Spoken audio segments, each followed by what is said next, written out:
Okay, today we have Southern Tier Unearthly IPA. It's a double IPA, rather, not just IPA. We just did the Southern Tier IPA coming in at 7.3%. This one's a double IPA, 9.5% ABV, so a pretty darn heavy hitter, if you ask me. And it gets a very, very good rating on beer. I give it a 91, which is outstanding, and even better on Rate Beer. Rate Beers love their IPAs. This gets a 99 on Rate Beer, as a matter of fact.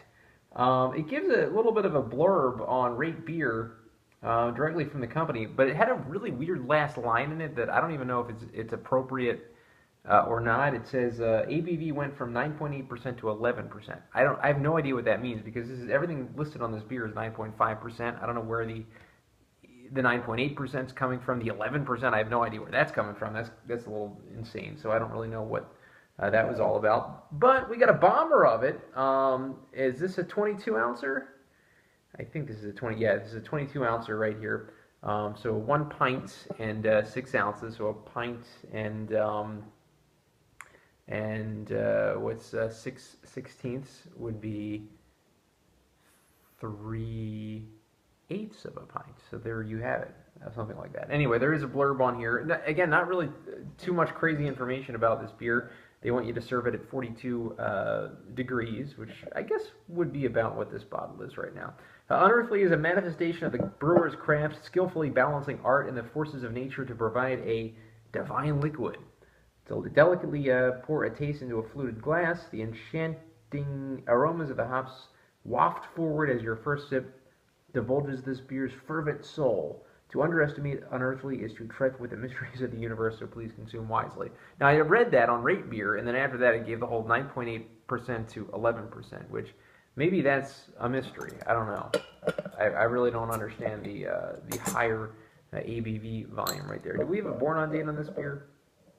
It won't matter as much because it is a higher ABV. Don't see one on this. Sometimes it's ingrained, obviously, into the bottle, and the bottle's a little darker, so it's a little tougher to really tell. So let's pour her into this tulip glass. And as we do, we get a very, very golden pour, which is approximately the same hue, maybe a little, actually it's a little darker. I'll tell you what, it's a little less clouded than the Southern Tier IPA hue was. If you remember, the last review was the Southern Tier IPA was very clouded, very just saturated kind of look. This is a more clear, crisp kind of look to it.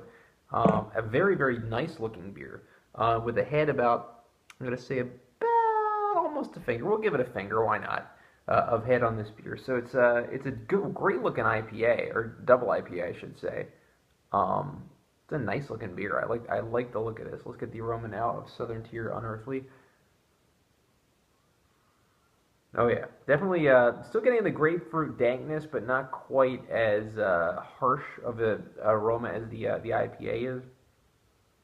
And I'm getting notes of pine in this, which I wasn't at all from the regular IPA. A bit peppery. It does say aroma sweet and piney, flavor lightly sweet, caramel and peppery. I'm reading this off the bottle. Color light copper, bitterness high. So there you have it. Of course, hop bitterness is going to be high. It's double IPA for Pete's sake, I guess. Let's get the taste now of Southern Tier Unearthly. Mm. Wow. Right at the front of the tongue. The reason I said as soon as I tasted that was it reminds me almost completely of Dogfish Head 90 Minute. But the back of the throat taste is really interesting. This really has a taste unlike any other double IPA I've ever had. Front of the taste, I get kind of the East Coast grapefruit, not too much pine kind of taste. Back of the throat, I'm getting a little more pine. I'm not getting quite what you would get in the West Coast IPAs.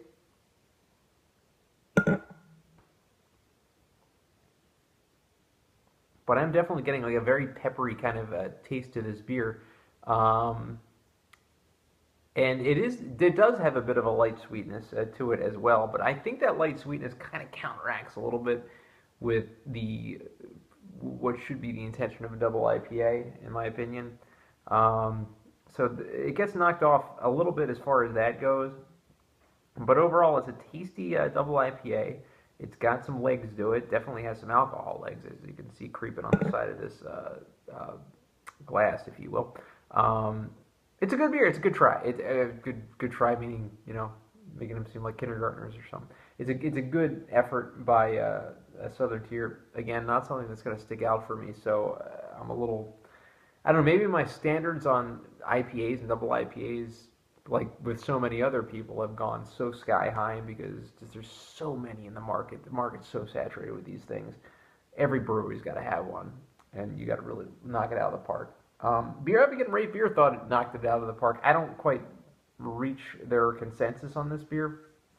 However, it's not bad. It's not a bad beer.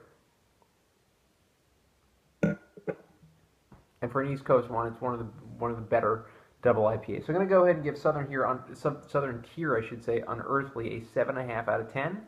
Appearance is where it hits most of the mark. The aroma is good, not spectacular, but good, above average, I would say. The taste, while it is a unique taste, it kind of falters a little bit on the sweetness, being, you know, overpowering the hoppiness I think that it should really have, and not enough pininess. But that's an East Coast thing, so I always rate the East Coast ones on. Okay, I'm not going to get the pininess that you know and love out of the West Coast beers. So 7.5 out of 10 for Unearthly from Southern Tier. Thanks.